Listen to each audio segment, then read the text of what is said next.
Hi, everyone. We just need about another 2 minutes. Sorry for the late start. We're just getting some last tech stuff worked out with our. Oh, well, there's Tim. Okay, I think actually, just as I'm saying that we need more time, we've actually resolved the issue. Tim, you're on. You're okay? Yes, I am. Thank you very much. No problem at all. Good to see you guys this morning. Okay, so with that, let me introduce our next set of speakers. So our next conversation is going to be a group facilitated discussion about anti-racism in the workplace, and we have a really incredible slate of people who are going to speak here today. I'll start by introducing our moderator, Passionate Nkube. Passionate is a dynamic leader with great interpersonal skills that enable him to build relationships and network easily. He's currently the chairperson of the City of Fredericton's Anti-Racism Task Force. He strongly believes that community engagement is key to addressing societal concerns, and as leader of the task force, he works closely with a diverse group of like-minded individuals to address systemic racism in the city. Passionate currently works at the University of New Brunswick St. John as the manager of academic advising services. He resides in Fredericton with his family, and during his spare time, you'll find Passionate playing soccer with the Fredericton Old Boys League. I'll just introduce our panelists as well before we get going. So first, Dr. Timothy Kuma Swordzi Christie is the Regional Director of Ethics Services for Horizon Health Network. Prior to returning to New Brunswick in 2006, he was the healthcare ethicist for the British Columbia Centre for Excellence in HIV/AIDS at St. Paul's Hospital in Vancouver. Dr. Christie earned a BA with first class honors and an MA from the University of New Brunswick, a PhD from the University of Ottawa, and a Master of Health Science degree in epidemiology from the Faculty of Medicine at the University of British Columbia. In addition to his position as regional director, he is an adjunct professor of bioethics and an assistant professor of medical education at Dalhousie University, and an adjunct professor of philosophy at the University of New Brunswick. Tim grew up in Moncton and lives in St. John with his partner, Callie McKenzie, and her children. Tim and Callie love traveling, and in 2022, they visited a village called Cordiebe in Ghana, which is on Adaklu Mountain, where Tim's father and grandfather grew up. Nisa Kennedy is next. Nisa belongs to the Joint Economic Development Initiative, which the acronym for that is JEDI, if you haven't heard it before. Which is an Indigenous organization dedicated to supporting Indigenous participation in New Brunswick's economy. JEDI began in 1995 as a tripartite partnership between Indigenous communities in New Brunswick, the Government of Canada, and the Government of New Brunswick. In 2009, JEDI was incorporated as an independent nonprofit organization, and over those years, JEDI has grown into an Indigenous organization focused on working closely with its partners from Indigenous communities, organizations, government, and the private sector to foster Indigenous economic development in New Brunswick. Nisa is a Wolastoqey woman from Sitansisk First Nation in New Brunswick. She has many years of community and urban experience with Indigenous youth focused on cultural initiatives. She prides herself on integrating Indigenous knowledge and practices into workforce development. As JEDI's Provincial Indigenous Employment Coordinator, she has the opportunity to share her knowledge and bring people together to understand the perspectives of Indigenous peoples in the territory. She is experienced in advocation, Indigenous cultural awareness, and program development for Indigenous peoples from Atlantic Canada to Calgary, Alberta, which is Treaty 7. Her passions are working with youth, Indigenous governance and leadership, and Indigenous capacity development. Roland Moreno is our next panelist. Roland, if you're there, if you wouldn't mind switching your camera on. Roland is the founding president and the current board director of the Filipino Community of New Brunswick. The acronym for that is FCNB. Roland has been an advocate for human rights and the social and economic justice of migrant workers and newcomers in the Filipino community. Roland had an instrumental role in the amendment of New Brunswick's Employment Standards Act in 2014 with regards to the rights of migrant workers. He's also an organizer of numerous community events in Fredericton, such as the Multicultural Sports Fest, Family Fun Day, Filipino heritage, and the provincial election town hall meeting. For the last 3 years, Roland has been traveling all over New Brunswick, implementing and meeting with temporary foreign workers, or TFWs is the acronym for that, as part of the Migrant Worker Support Program in New Brunswick. FCNB is the project sub-agreement holder with the Atlantic Region Association of Immigrant Serving Agencies, who is the recipient of funding from the Government of Canada, the Ministry of Employment, Workforce Development and Disability Inclusion, under the Canada's Migrant Worker Support Program for the purposes of carrying out its project called Better Together, Atlantic Canada Supporting Temporary Foreign Workers. The program has provided services to more than 4,000 temporary foreign workers in New Brunswick. That is incredible. And last but certainly not least, Dr. Mercy Oyet joined the Faculty of Business as an Associate Professor of Organizational Behavior and Human Resource Management in 2018. Dr. Oyet has extensive industry experience in human resource management, having worked for the Department of Fisheries and Oceans Canada, in St. John's, Newfoundland, as a regional human resources advisor prior to joining the UNB St. John. Dr. Oyet received her Doctor of Philosophy, her PhD in Management from Memorial University in Newfoundland at St. John's, Newfoundland.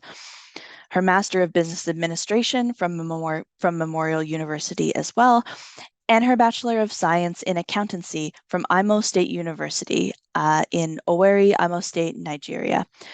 Dr. Oyet teaches courses in human resource management and business. Her research interests are primarily in the area of workplace interpersonal mistreatment from the targeter, perpetrator, and bystander perspectives. In general, she is interested in employee health and well-being in the workplace and individual and organizational factors that influence these outcomes. So a great slate of panelists that will all have a lot to say on this issue. And with that, Passionate, I will turn it over to you. Wonderful. Thank you, Michelle. And thank you to our viewers or everyone who's participating in this event today. I'm excited to be given this opportunity to facilitate this discussion. So I'm just going to say a few things that I would like to invite all the people who are listening. If you have any question at any time, just send it on the chat and Michelle will be taking care of that and monitoring that. I have about 4 questions that I need to get to today, and I would like to make sure all our panelists get to speak and each and every person can understand, since we have different people, different skill set and experiences, so that they can be able to talk and everyone understands what they're saying. So I would like to give you maybe an average of about 3 minutes just to respond to the question, and then see if we can have any follow-up on that and interact again amongst ourselves. Otherwise, let's enjoy this. And without further ado, and without wasting much of your time, I'll get right straight to my question. I used to be a teacher, so if I ask a question and then within 5 seconds I'm not getting a reaction, I'll ask somebody to speak first. So if you don't want to get in trouble, just speak without waiting for me. Now, to start with, I would like to ask our panelists to briefly define what is their understanding of racism and how they've seen it manifest in their respective workplaces or careers. So whoever wants to go first, please jump in.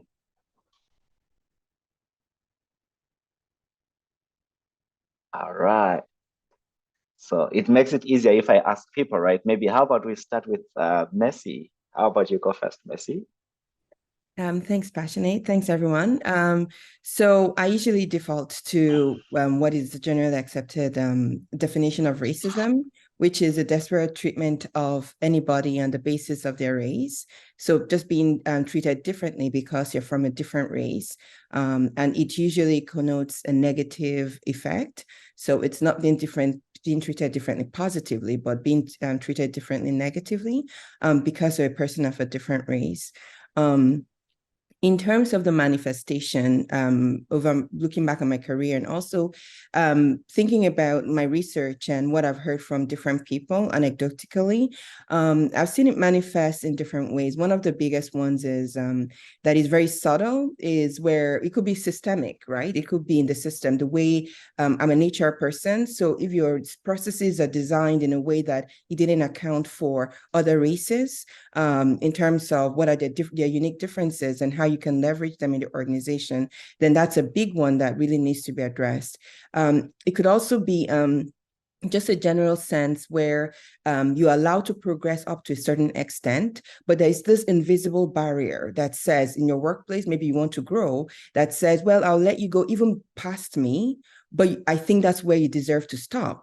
So even if you have further desires, further vision for yourself or goals for yourself, you're not able to do that, to move beyond that. So that could be systemic. That could also just be a barrier that an individual puts in front of the other, in place for anybody of a different race. And then it's just the general interpersonal parts of it as well, where someone is, there's a difference between being ignorant when you ask questions versus microaggressions, where you react or respond to somebody on the basis of the person's stereotypes you have of that person's race. Thank you very much. You highlighted some really interesting things that I'm so interested in hearing what the other panelists will say, but we'll try to come back to those. Nisa, did you want to go next? Yeah, thank you. Yeah, just to echo really a lot of what Mercy just said, when it comes to the institutional and systemic racism that's at play, when you look at for Indigenous people, right, we have a lot of, racist policies that were in place for Indigenous people throughout Canada. And then those things translated into, the working environment as well. So you have things where individuals, they're experiencing the subtle racism as well, but there is overt racism that's happening as well too. And that all manifests in ways too. And then you have internalized racism. So one thing as well is that you start questioning whether or not you're worthy to be in these roles as well. And so those things end up happening too. So those are some things that I've seen manifest within the workplace. And ultimately, Indigenous individuals end up for the most part, working back within their own communities because there's that sense of belonging and they're not getting that when they're working in other spaces. So it's really about, I was in a session yesterday about, that cultural safety. And I think that's really key when it comes to all groups and understanding their attributes and their values in order to create a space that all individuals feel like they belong and feel safe and secure in their place of work.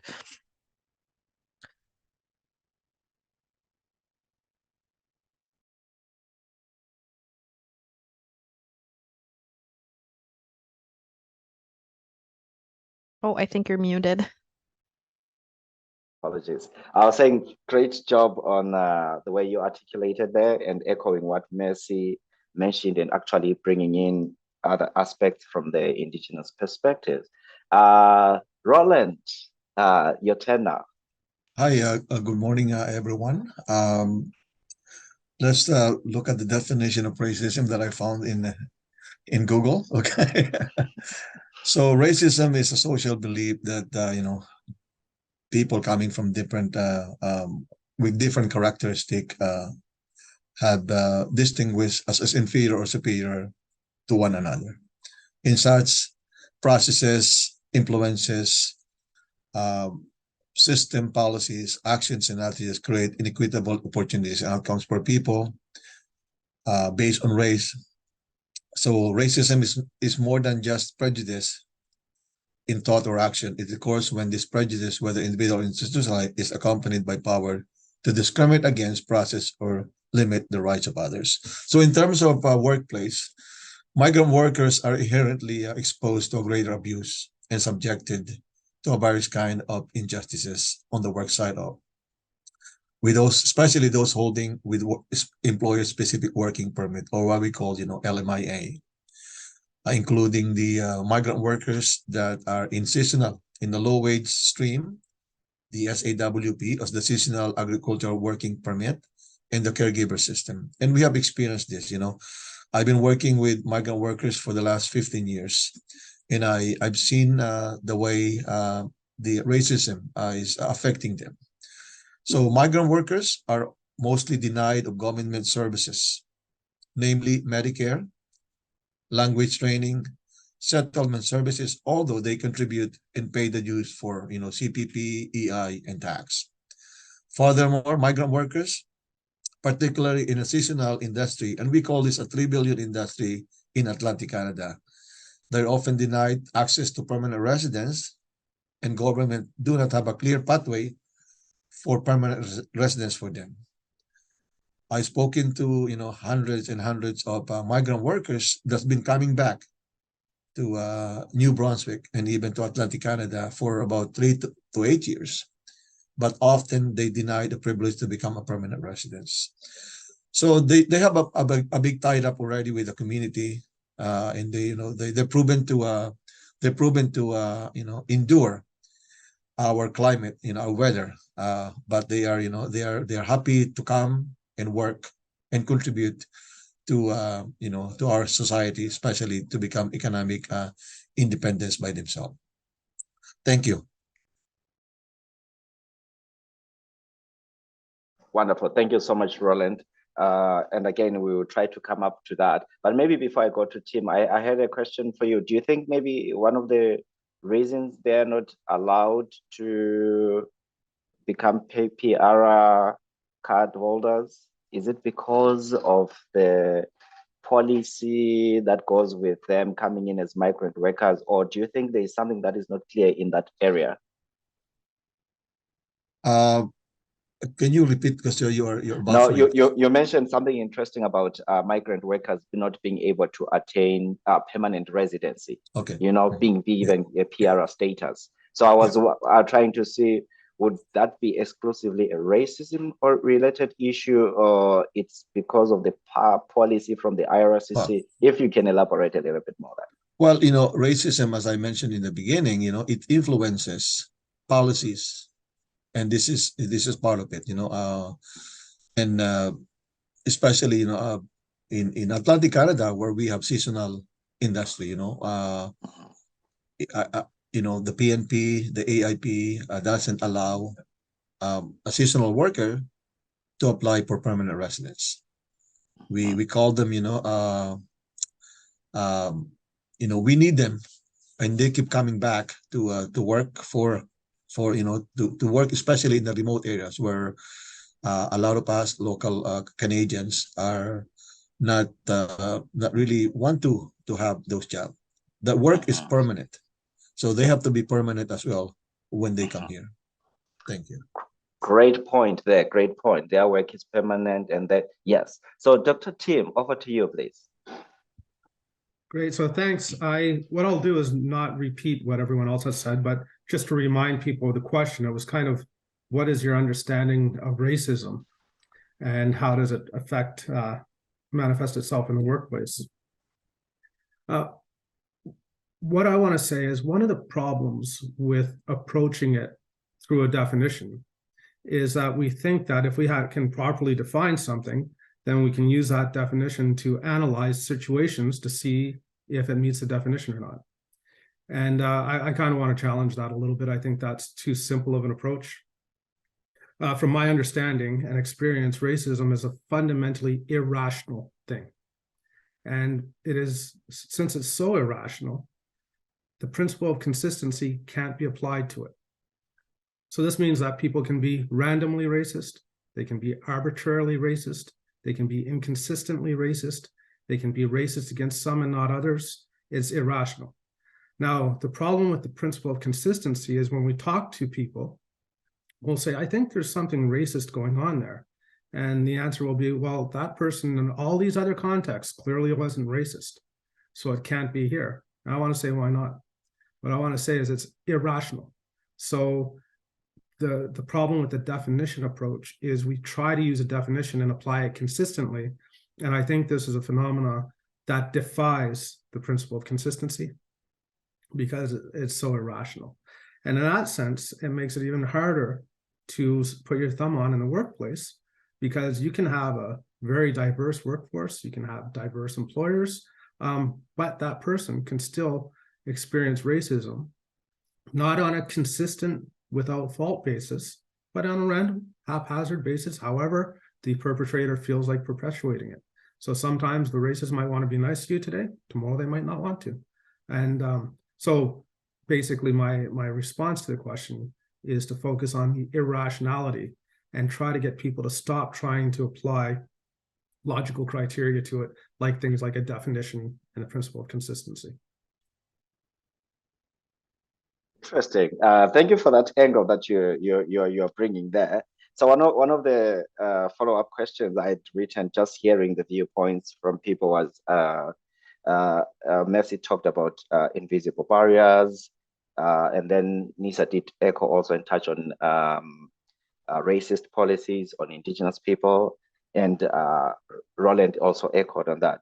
I was just thinking, and then in light to what you just said, Dr. Tim, is looking at Canada being a very multicultural country that prides itself in different types of people. And why are we still talking about this topic today? I don't know if anyone wants to jump in and comment on that before we move on to the next question. Or you want to respond right away, Dr. Tim? Well, because it has dire consequences for all of us. So people can't get jobs, people can't get promoted, people are hired, fired, arrested by police, shot and killed by police. Indigenous people are forced to live in racist constructs like reserves. So the reason we have to discuss it is because Canada is based on a fabric of racism. So if you look at the first 100 years of Canada's existence, we had a white Canada immigration policy. That means up until the late 1970s, 99% of the Canadian population was Caucasian. That means all the people that are in their 40s, 50s, and 60s now grew up in predominantly white places. This means their concept of normal is white. And when things are not white, that strikes them as abnormal. But what I want to say is our society for the first 100 years of our existence was dysfunctional and racist. And as a result, now we're trying to diversify, but diversity itself is not enough. We need meaningful inclusion. So although it's no longer 99% of the Canadian population that is white, 100% of the power structure in Canada is white. So we might have a diverse constituency, but that doesn't mean that we've diversified power. So why are we still talking about this today? Because it's those power structures and that type of thing that I would submit need to be challenged. I like that. I like that. When things are not white, then it's not normal. I like that. I quoted you from that, and I'll keep that for you. I don't know whether Nisa or Mercy wants to jump in and say your views, or Roland or anything. Go ahead, Nisa. I was going to mention that it's because these policies still exist. You have, the Indian Act, you have, myself as an Indigenous person, we still have our status cards that we have to hold on to prove our indigeneity. So these things still very much exist. And it's not just Indigenous people, there's other racialized groups that have had been impacted by policies as well that are still there today. So these things are still current issues, and there's nothing that's going to be changing unless we actually do that work. And I liked what Dr. Tim said about how we need to look at these power imbalances that are at place, because if right now we still have the Western or Canadian society as the power over these racialized groups, that's going to continue regardless, right? So we can have all these conversations all we want, but unless we're actually making substantial change, nothing's going to happen. Thank you very much for your viewpoint there, Nisa. Very much well said. Mercy, did you want to jump into? Yeah, so I would like to discuss it from two approaches, and I'll use some anecdotal examples. So talking about the societal barriers that are there, I remember someone had experience where they wanted to start a business, And so they needed to get the permission to be able to start off the business. And the definition of that business, let's call it a store, right? A supermarket, suggests so much kilometers that you have to be able to establish a supermarket. Now, this person is someone that is an immigrant that wants to establish that. And that definition didn't fit with what it was that he wanted to start. And so there was a lot of back and forth, and the power or the authority actually rejected the application to be able to establish such a business, until there was some pushback where the discussion was, well, you have to change that definition, because in this immigrant community, this is what it is. This is what they require. This is what they need. And it might not fit your definition of what a supermarket is, but for them, this is what it is. And so these are some of the things that, these are some of the reasons why, as the diverse community continues to grow, the immigrant community, or you have more races coming into the Canadian context, it's really important to start looking at some of those policies, some of those things that we have in place. And it has to, there has to be a willingness and an openness to have those conversations, because like I think Tim and Nisa have mentioned, awareness is really important. And that was the experience of the person who had that, was that whoever was in charge of implementing the policy had not considered the other perspective. And so there was some willingness to move away from that a bit and accept the application. Going from within the organizational perspective, I would like to pull on something called implicit theory. So you have things like implicit leadership theories and so on. Who is a leader? And given what Tim had mentioned earlier about back in our in Canada's past, there's been this, the structures, the policies, the frameworks that are in place have been defined from a purely, not a purely, but from most majorly the white perspective. And so when you have these new races coming in, even who is a manager, right? What is your definition of a manager? It may not be, I'll use because I'm Black, it may not be a Black person, because for years you have defined a manager either as a white male, or in recent past, a white female. Then you have someone from a Black heritage that comes in, and that definition is difficult to shift from it until what I've experience and also what I've heard from others, until the organization is forced, then there's nobody out there, then to start to change or adjust that definition of who is a manager, who is ideal employee. When you have a lot of resumes in front of you and you want to hire someone, these other races don't fit that definition. And it's an implicit bias that you have, and you need to recognize that. It's when it's through conversations that those ideas start to come to play. People may not really realize that they're being racist, and that's, again, I call it a systemic one, or from ignorance, and I've experienced that quite a bit. And those are people who are willing to dialogue and say, oh, I'd never thought about it this way. But then there's always also some people who are covertly or even overtly racist, and they demonstrate, and they're not afraid to demonstrate it. But I like to believe that sometimes it comes from a place of ignorance. And so my research tends to want to expose that, bring that to mind, and say, well, test your theories, test your ideas, and see, maybe it doesn't really, you think you're not being racist, but the actions and the effects suggest that there's some form of racism occurring.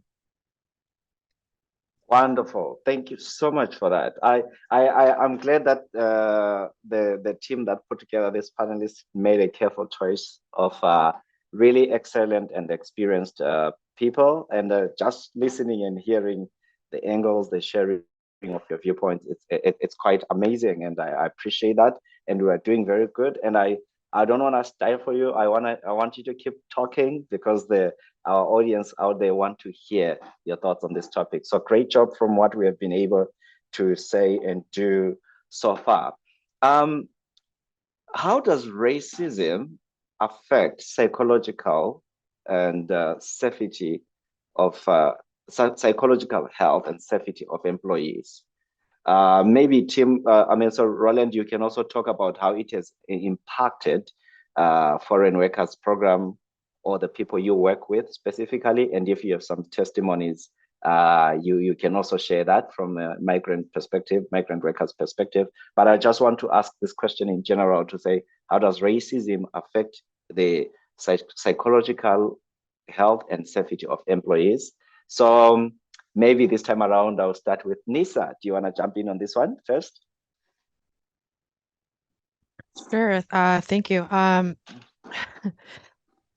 So this one is always a really tough one for me because a lot of the work that I do when we're working with the Indigenous population is you have to understand that there's a lot of intergenerational trauma and mental health and other aspects that ultimately do relate to how things are impacted within the workplace. One of the things that this past year, or just over a year ago now, we did some information sessions with employment training officers within all the communities, and they work directly with the clients in the communities that are experiencing these things in the workplace. And a lot of the situations where they were experiencing overt and subtle racism, some of the things, would be just like, oh, I've never seen a Native person work that hard. Or, you're actually a good worker. I thought you guys were all drunks or, those kind of comments.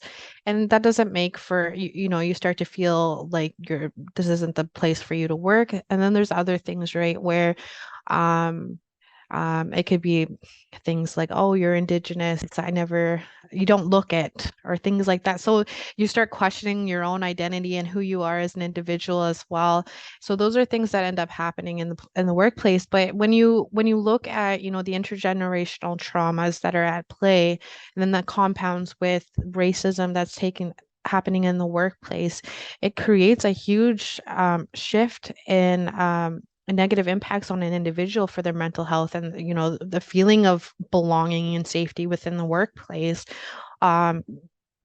Ultimately, we did have stories shared where people were really challenged with their mental health, and sometimes it had detrimental effects on them. Sometimes it just meant that they went back to their community. So now you're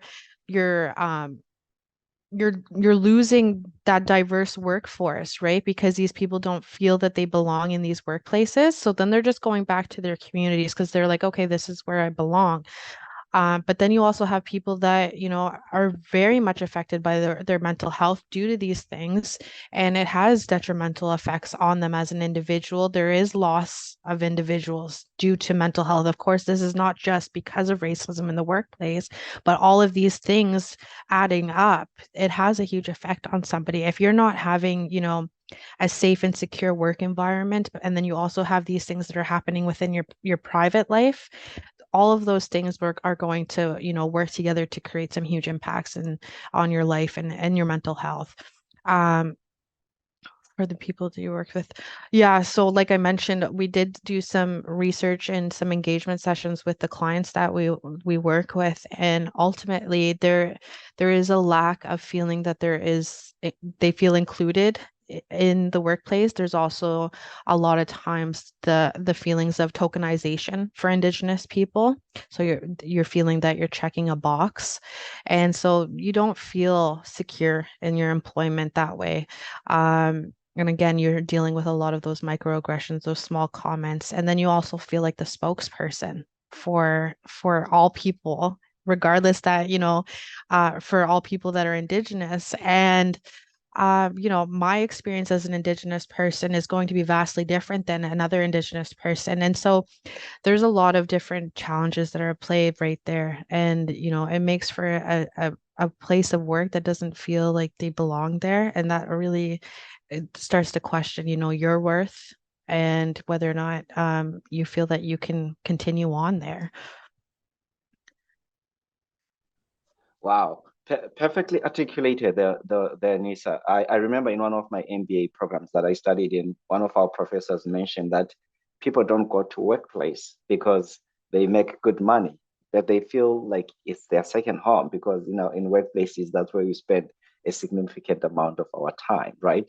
But if you're already feeling not accepted, not that you belong, it can be so hard to wake up to that each and every day to go to that workplace. I just had a quick follow-up question for you, if it's okay and respectful to ask this. I look at you and you're here sitting in the panel today and speaking, and I look at you as a role model, and this is me. And if I'm wrong, please correct me. How do you feel you have managed, if you have some testimonies, it could be yours, or that you can share, that you have managed to escape some of these barriers, some of these challenges that other people that you have dealt with have experienced. What's your story on that? I think for myself, and I'll just speak from my own personal experience throughout my career. I had, when I was younger, I had worked for places where I was the only Indigenous employee. And like I've mentioned, you start to question, no, like, do I belong here? This doesn't feel like my lived experience does not relate to other people. And that also creates, that challenge and those disconnects from the people that you're working with.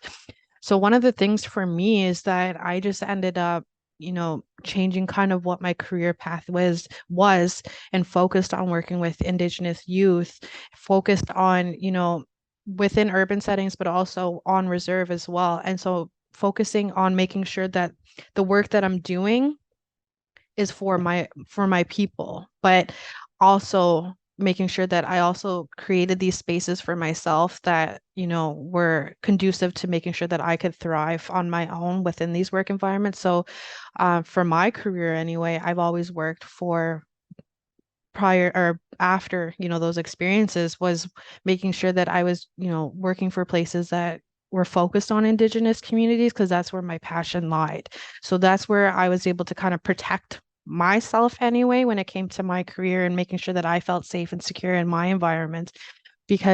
And I don't think everyone has that luxury to be able to do that. So I feel very fortunate for myself for the work that I do, because now I can be on the other side and advocate and work with employers and industry partners in order to kind of create that environment for Indigenous people. But ultimately, right, we can't focus on one group of people. We have to create these spaces for everyone, right? So it's more about having that connection and working with everybody to create, that cultural safety within all workplaces. And that's where I feel very fortunate for the work that I do now. Wonderful. Thank you so much for sharing. Maybe next I'll go to Roland. If you could speak to how do you think racism has impacted foreign workers program or the people you work with, and what are some of the testimonies that have come there? This time, let me raise the issue of the live-in caregiver program. So it's also a part of the temporary foreign worker program. For many decades, we know that the live-in caregivers were designed for caregivers to reside in the employer's home. So this situation becomes a place for psychological and physical abuse, where they force into servitude, they can hit, and even raped at that place.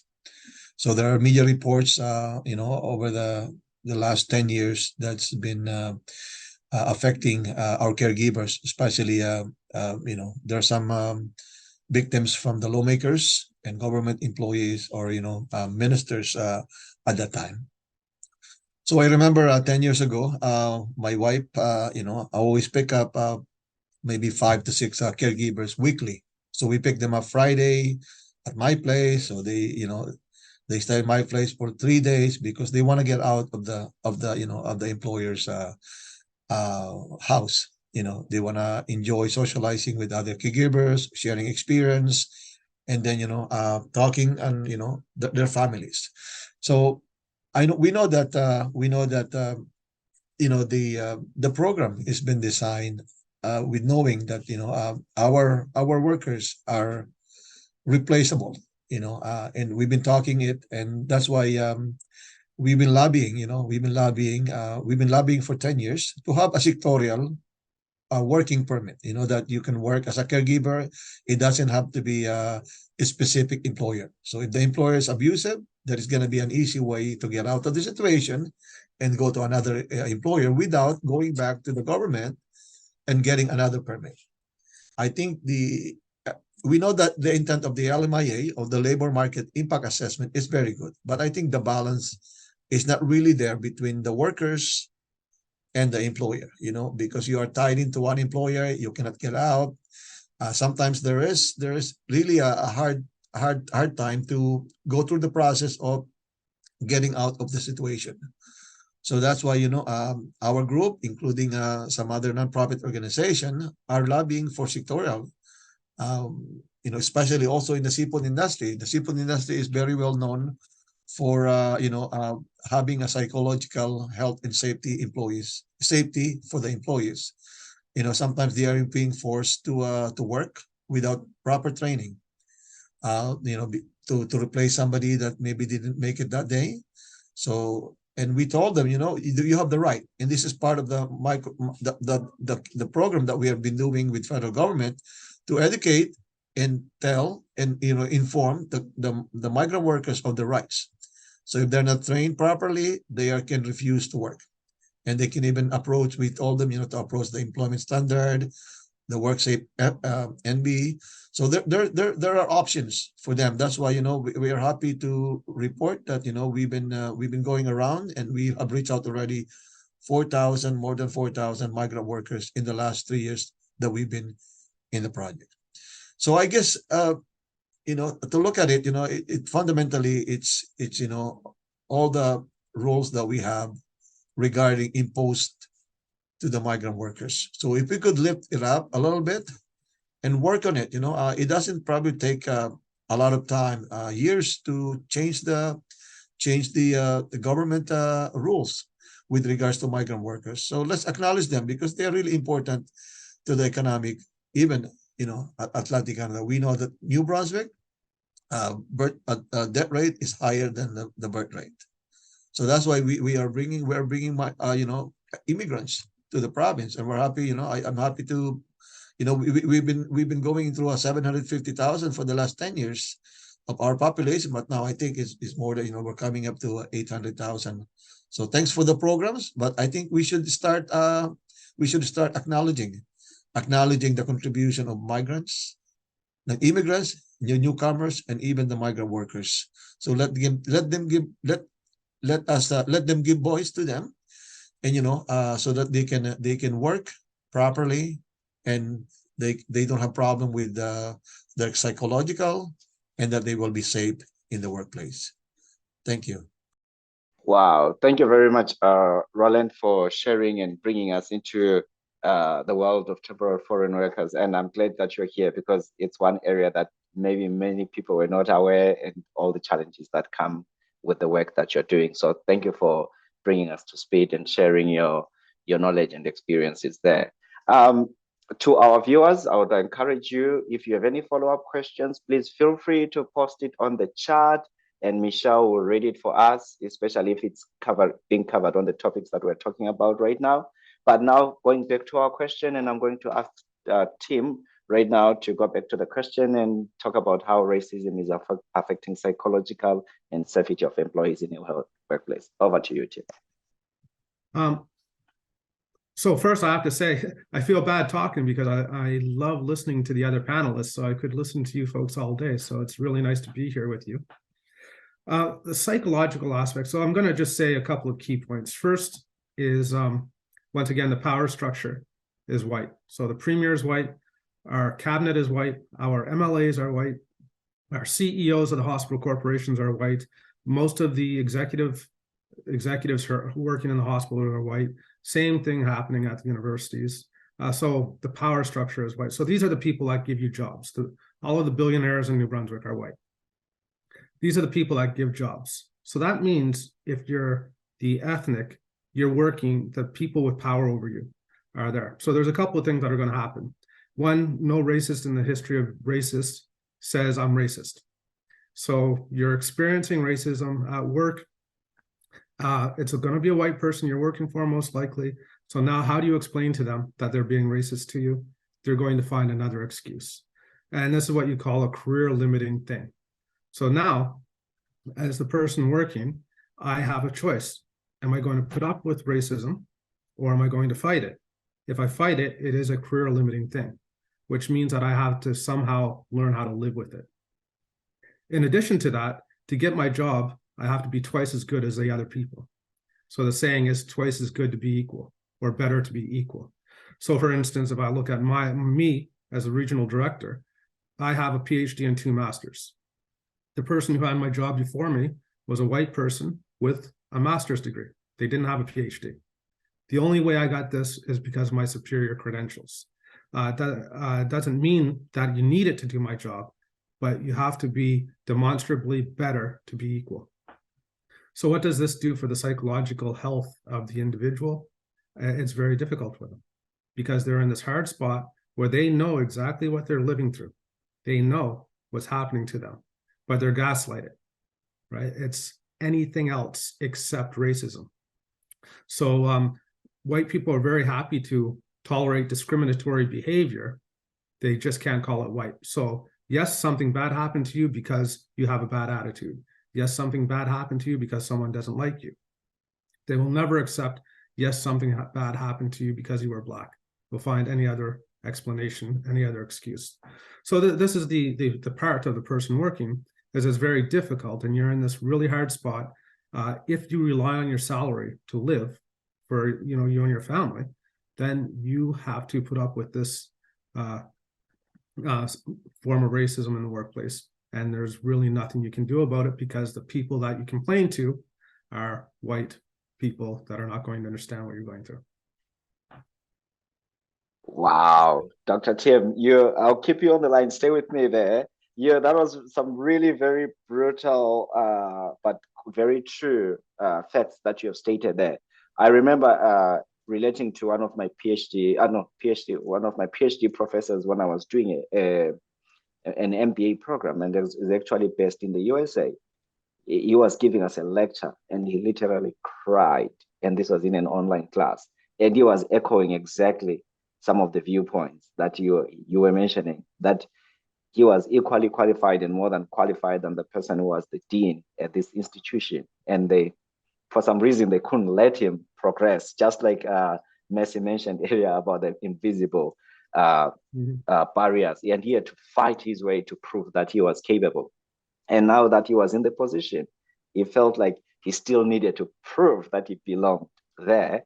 Now, looking at you, if you can share, if you can't, it's okay. Looking at you as a regional manager and having gone up the ladders of success, what are some of your stories? Do you have anything that you can tell us that you say, at a personal level? But if you can, but if you don't want to, it's okay. Yeah. So, for instance, I know that I've been passed over for things, for jobs. Not because I wanted the job or wasn't qualified for the job, but because there's no way they were going to give me the job. Because one of my problems is I grew up with white people. So I grew up in a white family in Moncton in the 1970s. I went to a white school, white church. All my friends were white. So as a result, I don't understand the deference that white people expect from Black guys. And it means when I talk to them, I talk to them as if I'm a white guy talking to them. So for instance, at one of my kids' basketball games, my stepson was benched for no reason. So when the coach came over, I said to him, I don't appreciate what happened. I don't think you're treating my stepson fairly, and I'm going to be watching you. I'm going to make sure in the future for the rest of the season, you treat him fairly. Now, he went to the head of the school and asked that I be banned from the gym because I am too threatening and intimidating. Now, if I threatened him, that's one thing, but for a Black guy to say to a white guy, I'm watching you and I'm going to keep my eye on you, this made him very uncomfortable. This was considered a threat by him. If another white person said that to him, it wouldn't bother him as much. But I said to my partner, I said, there's no way he's going to let a Black guy talk to him like that. There's no way he's going to confront me because he's scared, but he's going to try to use the system to his advantage to try to do something to me, which is exactly what happened. So that would just be one example that happened recently. Wow, thank you for sharing that. I know I'm smiling, but I know how some of these issues come with so much emotions, but I'm glad that you're telling it with a happy face. But I can imagine how difficult that must have been. Messi, please bring in your contribution. Okay, thanks, Passionate. So a lot of what everybody has said already, I had stuff that I was going to discuss related to that. But what I'll just focus on is the sense making. When you experience racism, you spend a lot of time trying to understand it. In recent years, speaking from the Black lived experience as a Black person, with the George Floyd and the big, I'll call it a revolution or some kind of awakening or reawareness of what's going on in the lives of the lived lives of the Black people in Canada and in the US as well.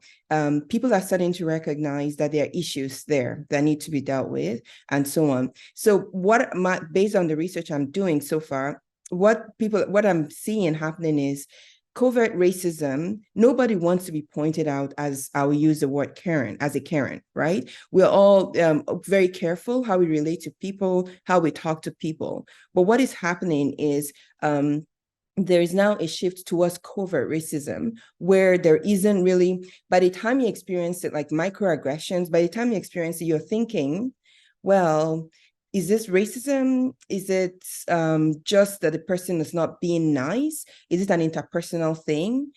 This is time that you should be spending doing what maybe in the workplace you've been hired to do or relating positively with other people. You end up spending all this time trying to understand my relationship with this person. It's even worse when the person who you're experiencing that with is a manager or somebody, a supervisor over you or has line authority over you. It's hard to process that. And everything obviously links back to the mental health, because when you're spending that time, it also affects your performance. You're not able to focus to do your work. You're not able to, you have this sense of distrust for every other person just because of that one experience. And until it's clear to use racism, it's a perpetual thing. The work that I do on interpersonal mistreatment, sometimes in the research that we're doing right now, focusing on Black women, we're finding there's a conflation between interpersonal mistreatment for what it is, our definition of that, and the racial aspect of it, where you bring in the microaggressions and experiences of racism or discrimination in the workplace. So there was research that a colleague of mine, Dr. Theresa Chika-James from McEwen University, conducted, where we looked at, okay, the literature stops in, well, I've experienced this in the workplace now. And like Nisa said, you could either quit the organization and go somewhere else. But one of the things that we found was you've learned I'll call it, you have baggage with you right now. So by the time you experience racism in this organization and you leave, or the time you experience something that you don't understand, we cannot define, like Tim mentioned, it's irrational. You can't define what's happening there, and it's becoming very toxic for you. The literature stopped with, oh, well, you just leave and go somewhere else. Maybe there's something in this context. But we're forgetting that you've developed some mental health issues because now there's a distrust of people. You've developed some habits, right? Like things like reduced job satisfaction and even negative attitudes. You become cynical. And you think you've dropped it in this organization and just moved free and clean slate to another organization. No, our research showed that it went with you to the new organization. So it didn't stop in that toxic organization you are with. It went with you to the next one. And it creates this barrier in the way you relate to other people. Even if it's a positive organization, you're now very distrustful of people. You're very cynical. You have mental health issues where you're like, you know what, let me keep to myself. I don't want to deal with that. And then what our research found, but in the context of interpersonal mistreatment, is that you become socially unacceptable to the people in your new organization because you're either going over and over what I experienced racism in the other organization. This happened to me and all that. So you're telling these people, initially they'll be willing, oh my gosh, that was a really bad experience you had. But now, after a while, people don't want to keep hearing someone moaning and just talking about what's gone wrong. And after a while, you become this person they want to avoid, right? Because you're always talking about your negative experience, you're always talking about the bad stuff that happened to you, and people tend to want to avoid you. And then you end up not being socially integrated, and maybe somebody says something and does something racist to you again, and you jump. So the goal, to me, the point there is that it just doesn't end there. Even if you quit, it perpetuates, it continues with you. You carry that baggage with you. And so for that person who's experienced it, it's just a lot of energy spent trying to process it, and it has longer term effects for the person. Wow, perfectly articulated too there, especially based on the research. And once again, thanks to Michelle and Bronwyn and the team for bringing this wonderful panelist in here. So when you mentioned that, when you think you left the package with you, actually you are carrying it with you, right? And that's, I've been in workplaces where you experience some toxicity because people have had negative experiences. It's because of the packages they've been carrying, running away from certain things and issues. Wow, thank you so much for that. I don't know, before I move on to my next question, if there are any reactions, thoughts, or questions from the panelists, or somebody wants to contribute something before I move on to the next thing. Going once, going twice, I don't see anything. And again, a reminder to our viewers, please send your questions and we'll be happy to answer those as we go towards the end of our session. Now, the next question that I have for us is a statement like that reads like this. Some people feel that all this discussion about racism is a waste of time. Either they don't see a problem, or if they do see a problem, they don't think anything will change. What is your response to these skeptics? So we're going to start this one with Nisa. So Nisa, go for it. I was like, oh, am I going to start again? I feel like it's exhausting. It's exhausting work doing that because that is something that you're, I think, constantly dealing with is the questions of, is it really that bad? And I think this goes back to what I think everyone has really been talking about, and that comes the power imbalances that are at place. Those that are in a place of power, they're not going to see it as, do I really need to put that much effort into this area? So I think yeah, it's exhausting, and that's where you see people experiencing burnout, because they are constantly having to be the one that's not only advocating for themselves, but they're advocating for the other people within their own workplace as well. So that's where you really do see that burnout. But I guess in response to it, no, it's not. It's not a waste of time because really this is going to benefit everyone, right? Everyone in the workplace. You have more job satisfaction when you have a more diverse group of people that feel like they're included and belong in the workplace. You have more job satisfaction, more positive job performances. So these things actually, attribute to a more positive work culture and environment in general. So it's not just for individuals that are experiencing racism, it's for everybody. And it really does create, it does have a better performance rate and all those things within the workplace. But you're going to constantly deal with the naysayers, I guess. But really it comes down to I think that there really has to be a lot of internal work that's done first. We were talking about someone was talking about biases and things like that. So I think it's that we all have to recognize that we have these biases there and how that translates into our communication and how we engage with others within the workplace as well. But I'm trying to reread the question here because I feel like I kind of went off a little bit, but I think that's all. I'll leave it for now. Lovely. No, you're on track. I think you did great there. So who do I go with next? Maybe I'll just try to mix things up. Maybe go with Tim this time around. Sure. So once again, the people that created the system we have right now in Canada for addressing racism and discrimination are white. And this system is not tenable in its current form.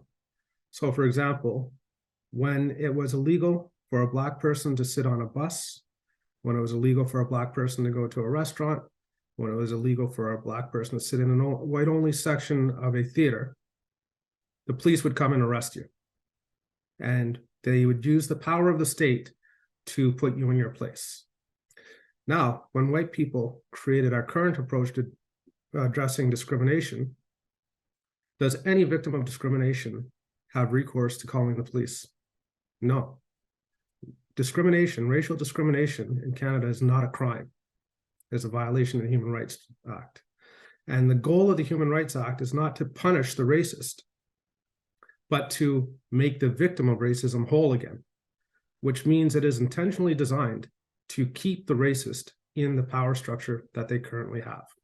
So you look at examples, you can say in Halifax, police did street checks on Black people 600% more than they did white people.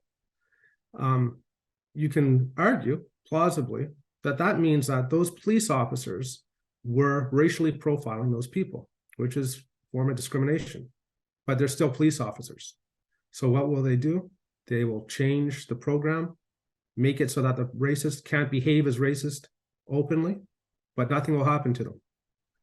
So I appreciate what the skeptics are saying, that in the current structures we have that are created by white people for white people, there's no real safety for the victim of racial discrimination.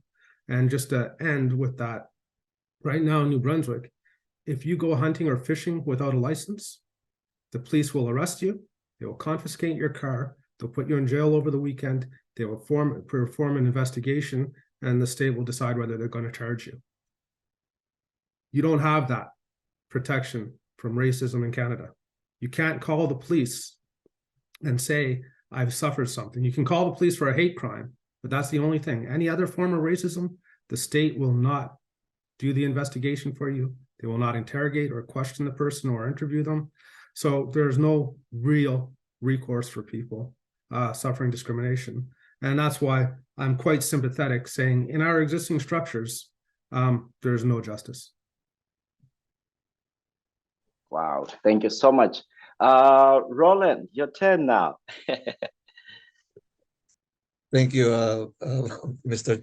Timothy, and that it's very inspiring. And I think everything from our thing is coming out from here. So anyway, with respect to discussion about racism, I think, we should do this, as open as we can, to eliminate, at least to keep moving, on the right direction. Because if we stop talking about it, people are gonna say everything is okay.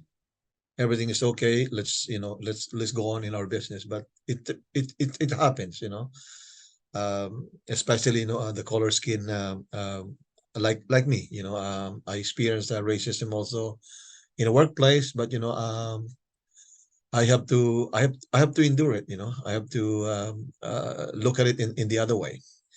So with respect to the migrant workers, I'm going back to migrant workers, okay, because they are really I work with them for 15 years, and if I remember correctly, the last 5 years, 5 years to 10 years, I often hear about migrant workers are stealing their jobs. That create a lot of anxiety, and it produces a lot of racism towards them.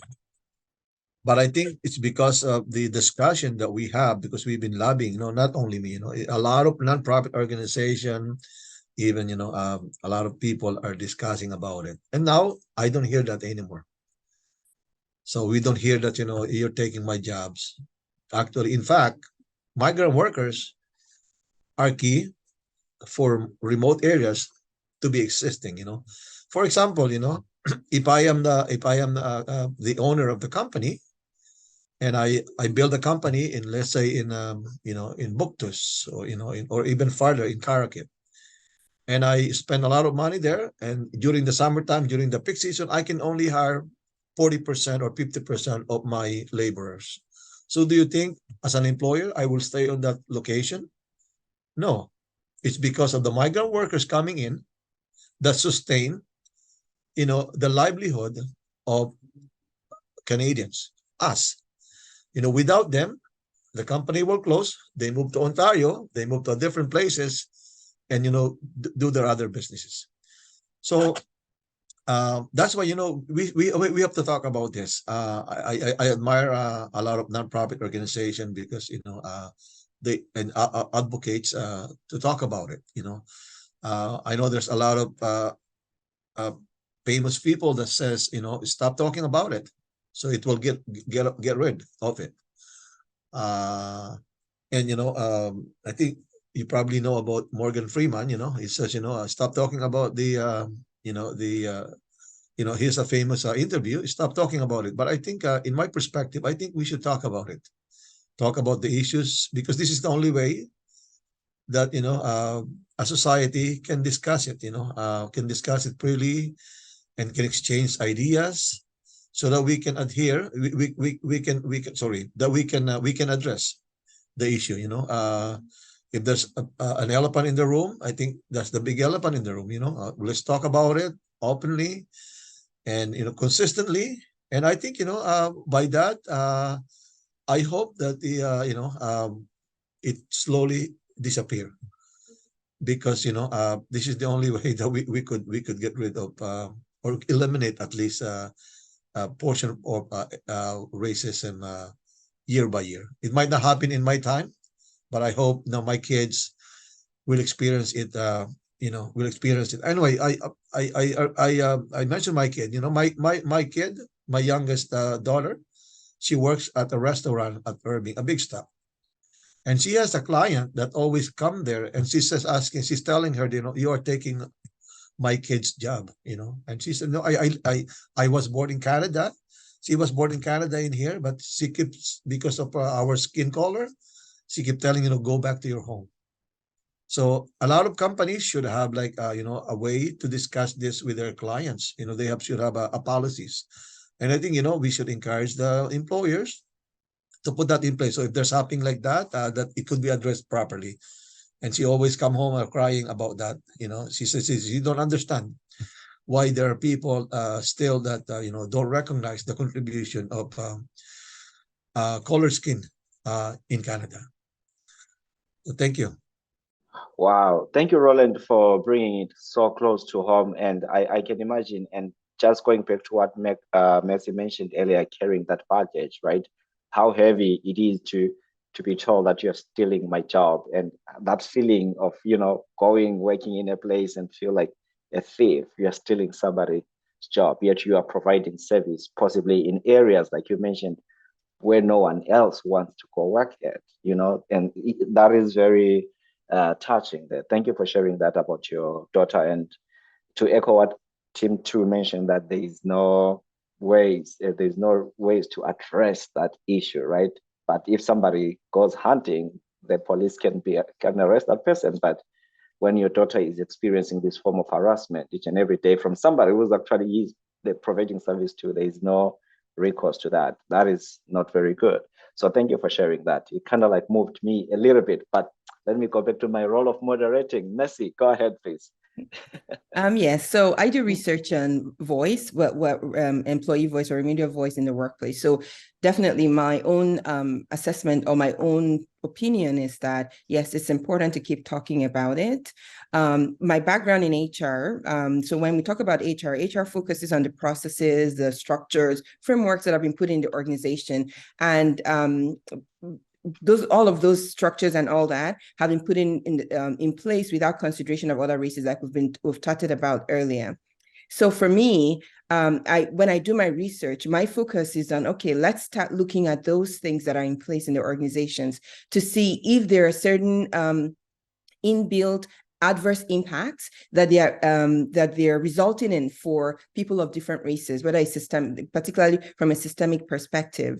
And so voicing is really important. It's very important that we look at those and talk about those because it creates awareness. So while, yes, when you experience overt racism, it's very painful and all of that, and I recognize that, I also, in my research, I want to look at, it's almost as though I'm trying to give benefit of doubt that something can be done about it. So first, it does need to be recognized that something is happening and something is out of place. And then let's see if we can work together to try and fix it. Sometimes it does call for that very strong addressing it.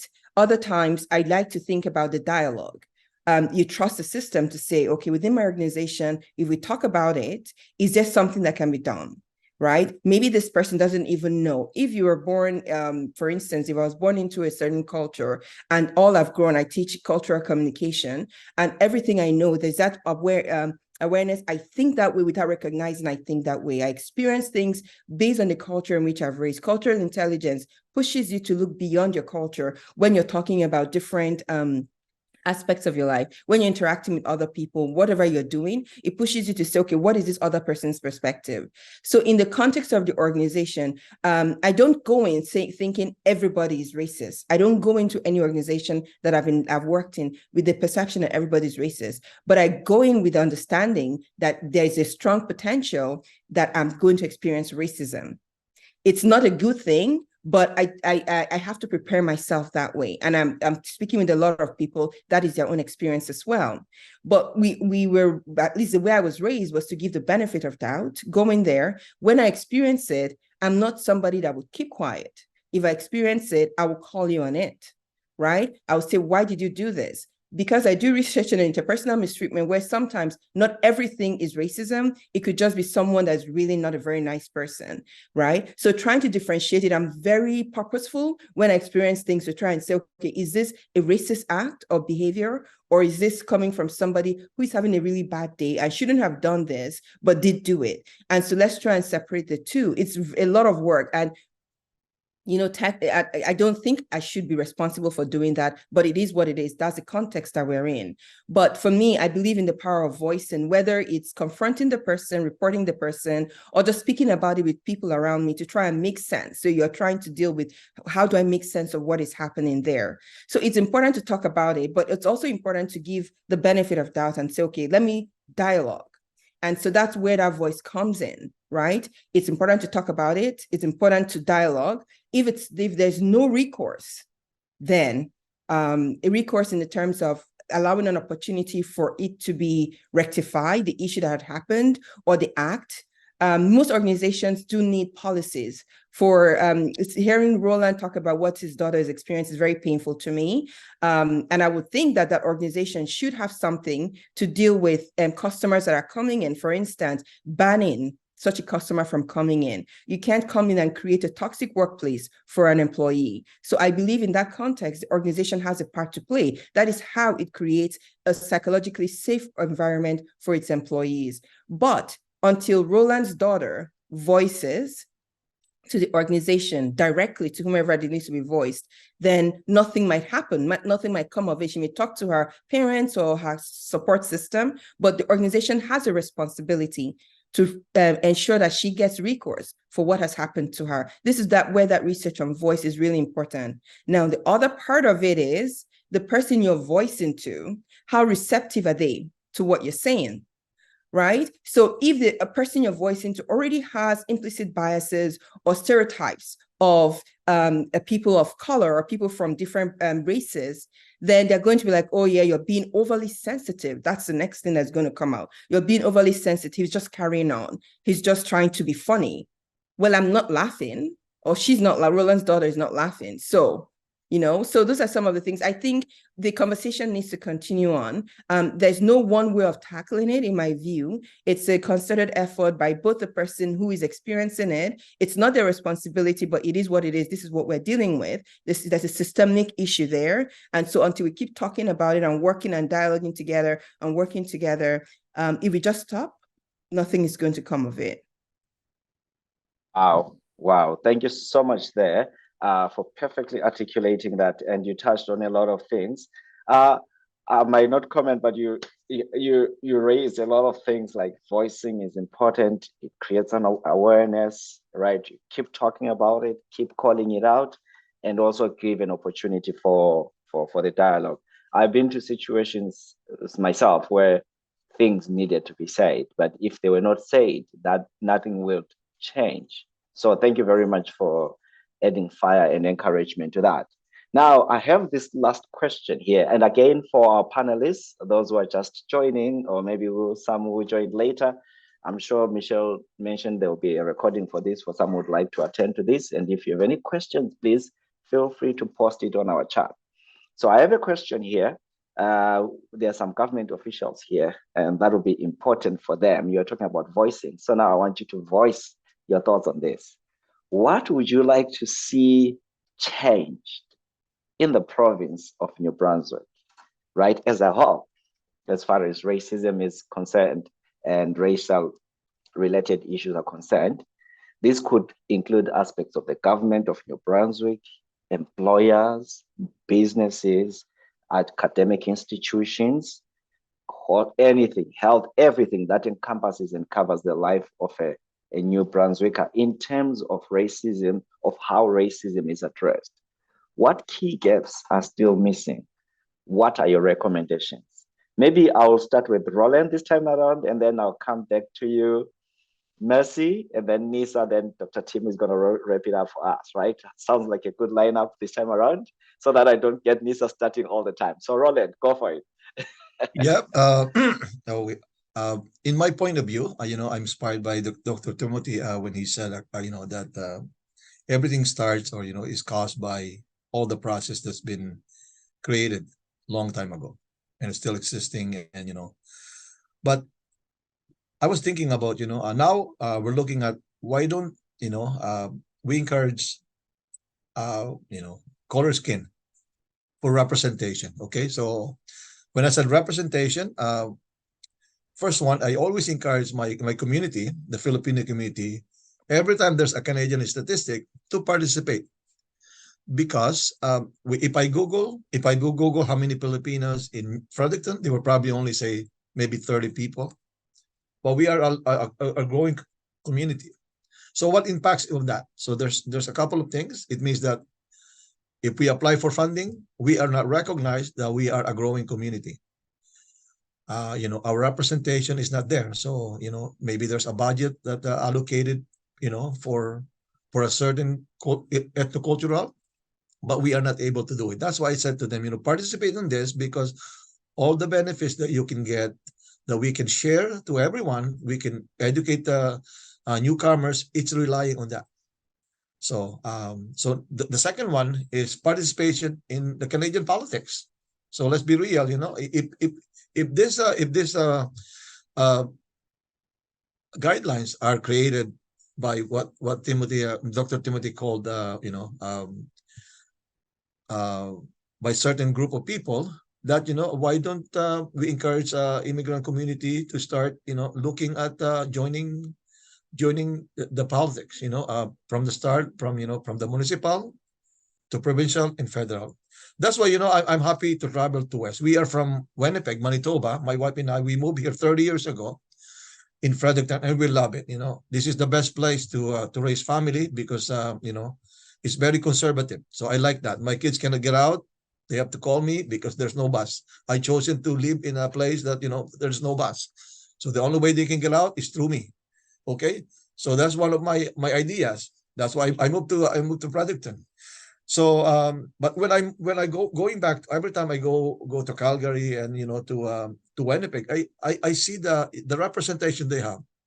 They have a voice. They have there's some MPs. There, we have senators, and even from the lower level. I think that's where the big impact is the municipal level, because that's where all the discussion is going to do. So, we start supporting our immigrant community if they run into the into the politics. That's the only way that they can be heard. Our voice will be heard. Practical. I think we came from a place that the politics is heavier than here, but I think there's another way. Canadian politics is different for us. That's why a lot of us are Filipinos are not paying attention yet, because we want to elect our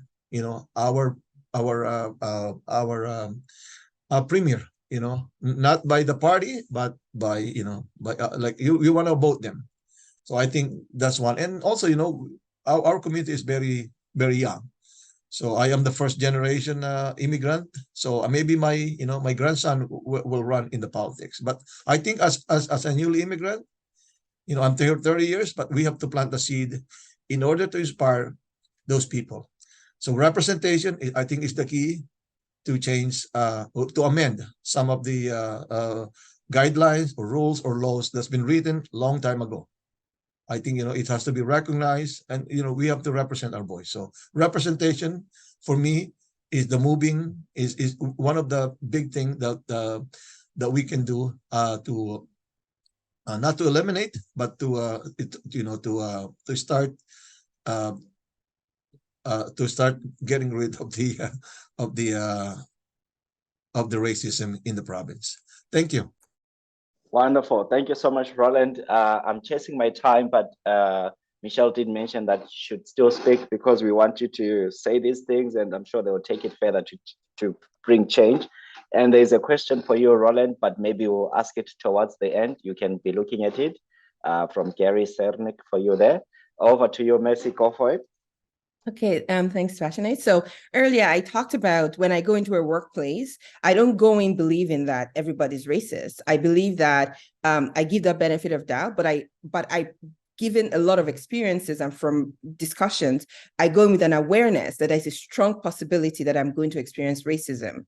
Now, when people talk about, oh, that Canada is not racist, I think for organizations, the government and all that, I think one of the first critical steps in my view is then you need to be aware that there's racism occurring in the systems is a big part of it. And also amongst employees or within the employee or workforce, there are people that are racist, and it can be whether overt or covert, there are people that are racist there. It's a recognition that those kinds of behaviors, those kinds of outcomes do occur in the workplace. I'll also encourage organizations to test their policies, test their systems, test them to say, okay, what is going on? Have they been really vetted against the possibility that other races they may cause barriers for other races to fit in, to progress, to be fully and wholly committed or engaged in the workplace as any other white person in the workplace? Or are they going in there already feeling like they're second class or that they're less than their fellow employees? There has to be that awareness that these things happen and no organization is completely free of those possibilities in their workplace. Because when you do that, then there's a proactive working within the organization, people in authority to try and say, okay, how do we continue to work? It's not, oh, we've achieved it. We've met this target. Now we've eliminated racism. No, that's not possible. But it has to be a continuous engagement in the process of trying to make sure, checking our systems every time to make sure that we are not creating or perpetuating some kind of form of racism, whether knowingly or unknowingly. One of the things research has shown is whether it's done on purpose or it's done out of ignorance, the effect is the same to the person who has experienced it. Somebody may say something racist and say, oh my gosh, I didn't mean it. And maybe, I don't know how that's possible, and maybe they didn't mean it, it was some out of ignorance. The person who experienced it will feel the same way as the other person who did it on purpose to them. The effects are the same. So organizations need to continuously test their system and then create a safe space. One of the ways to create a safe space is, for instance, my research on voice, we talk about reporting it. But what if the person, like I said earlier, the person you're reporting such an experience to, number one, there's no policy even guiding how the person is supposed to respond to this person that is voicing. And if there's a policy, how was it designed? Was there representation from the diverse employee population into how do we create this space where somebody can voice and be heard and not feel that they've not been heard? The current research we're doing is, my colleague and I are doing, is on Black women's workplace experiences. And the people we've interviewed talk about the microaggressions that they experience. And we've asked them, oh, but you can report. You have this system in place that you can report. But the concern there is, if you report, there are different stereotypes of Black women. There's the angry Black woman. And then we also sometimes as Black women imbibe this strong Black woman. No, I can deal with it. There's no process in place. I have the power to be able to deal with it. Or the people who are hearing your voice have this stereotype of Black women as being angry. The angry Black women, they're always looking for trouble. So if you go to report, is a system in place such that the person that is hearing it has been able to eliminate those stereotypes from their minds, or at least recognize it, pack it somewhere, and hear this person's voice about what they're experiencing. So it's the organization's responsibility to ensure that their systems are tested continuously to make sure that the barriers, once identified, are eliminated effectively. Thanks. I'm sure you have a lot to say on this, and in the interest of time, I won't comment much, but you touched on a lot of the important things, just as Roland did. Nisa, over to you. I will tell you that we have Nisa now, and then we are going to have Timothy. And since we started a bit late, we are going to go until, say, 11:35. So we still have a bit of time in case Dr. Timothy, you're wondering, since you're the last one. So go for it, Nisa. Great, thank you. I think There's a lot of great points that were mentioned already. When I read this question, I was like, this is a loaded question. I'm not sure how familiar you are with the relationship between Indigenous people and the government of New Brunswick, but so there is a lot that I could say with this, but I'll keep it simple. So one of the things when I mentioned that we were working with the employment training officers and the clients there was the bilingual policies that are at place. There are communities within New Brunswick that are bilingual. They speak English and Mi'kmaq, but their own language isn't being recognized. So then they are already, whether or not they're qualified for certain roles, they're already, omitted from that pool of candidates. So those are things that I'd like to see changed is the recognition of the First Peoples of this province, which is the Mi'kmaq, the Wolastoqey, and the Passamaquoddy people. So seeing that their languages are recognized in that. I'd love to be able to say that our province as a whole has adopted the Truth and Reconciliation Commission of Canada and the calls to action on DRIP, the National Indigenous Strategy on Economic Development. Those are all things that, if you're wanting to work with Indigenous people, if you're wanting to put this work in to create an environment where, there is Indigenous inclusion in the workplace and all these facets of what it means to be living and working within New Brunswick, you need to review those calls to action and see which calls to action fit it and are along with the mandate that you have for your organization. So those are things that I'd like to see. The other thing too is that we have to do a lot of that internal work for ourselves, and that's that awareness, having the awareness that these things are happening, the humility that we don't always have the right answer, sensitivity that maybe some things that we're saying and the biases that we have are having a huge effect on the people around us, and being competent in how to create action plans to work through those processes. I'd also like to see some trauma-informed approaches taking place as well when working with these communities, and when these circumstances take place, when you have acts of racism happening in the workplace, taking a trauma, because ultimately these are, they can be traumatic experiences for the individual. So how can we approach that to ensure that they're taken care of accordingly and safe in that way? But I'll just leave it there. But those are the areas that I'd like to see changed in here, and how it's addressed for Indigenous people in this province. Wow, thank you so much, Nisa. I know you had a lot to say, and I'm sure the leaders of this program will create time to make sure they hear some of the viewpoints that we might have missed due to time constraints. So, Dr. Timothy, over to you. Bring it home for us. Well, I'm not usually the cleanup hitter or whatever they call, but I have two things I'll say. One is aspirational, so how I think things should be, and then the second is dealing with how things are. So if I use the example of Roland's daughter, I think she should be able to call the police. The police should come and ticket those people. And if that person says, hey, that's not racist, they can go to court and dispute the ticket. If it's the next violation, maybe instead of that, they're arrested for the weekend or the car's impounded, whatever it is. But we have legal processes in Canada that do things in a fair way. And the state gives everybody the opportunity to make their argument. So for instance, I know that when I was younger, living in university, I was renting an apartment in a building where people were racist. So someone would come out and they'd be yelling at me in the parking lot, you effing this, you and this, get out of here, what are you doing here? I hate you people, blah, blah, blah.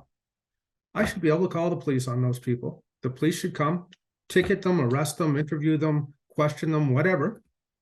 Decide what is the appropriate thing they should be charged with, recommend it to the state, and then they should be able to go to court and defend themselves.